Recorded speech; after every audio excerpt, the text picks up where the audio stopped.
with coverage you can count on. This is News Channel 8's Good Morning Connecticut.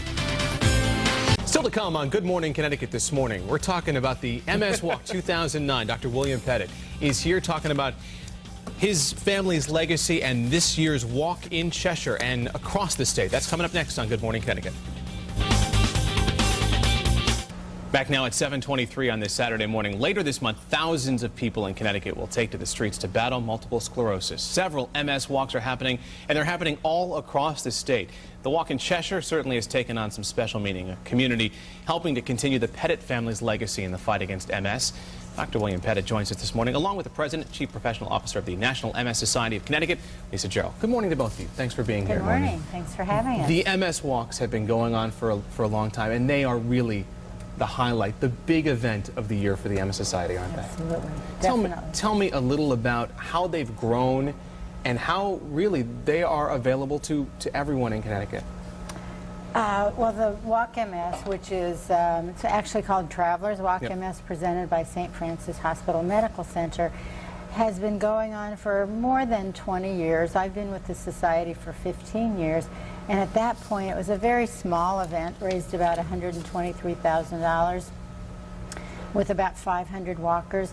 Now the event is budgeted this year to raise $1.2 million to help 6,000 people in Connecticut that have MS. And it's at 12 sites, where years ago it was at 3, now we're at 12, because there's just so much to do and so many people we need to help that it's expanded, and generous people in the community have really made that possible. There is always going to be a walk near you, which is the important thing. Right.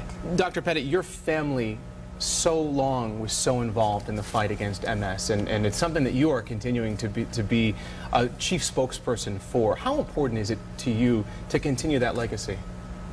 Well, it's very important because, as you know, my oldest daughter Haley started raising funds for the walk when she was 9 or 10 years old, and over the course of 8 years or so raised about $55,000, and she called her team Haley's Hope. She was supposed to go off to Dartmouth, and Michaela was going to take over in '08 and call her team Michaela's Miracle.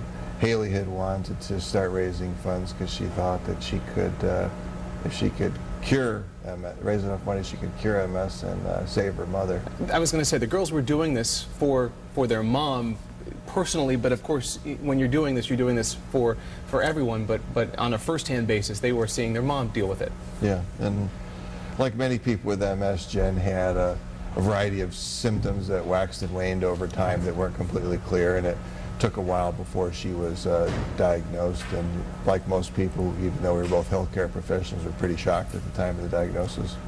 As you continue to be out in front on this effort to fight MS, how important is it for you to do that? Is this something that helps you? Well, I think it's important because it's an example, especially to the young people, to try to give to others, to try to imagine themselves in other shoes, and to give to others, because it's a good thing to do. It helps them feel better, and it helps the overall community. So I like the fact that many young people, kids in grade school, junior high, and high school, are involved with this effort.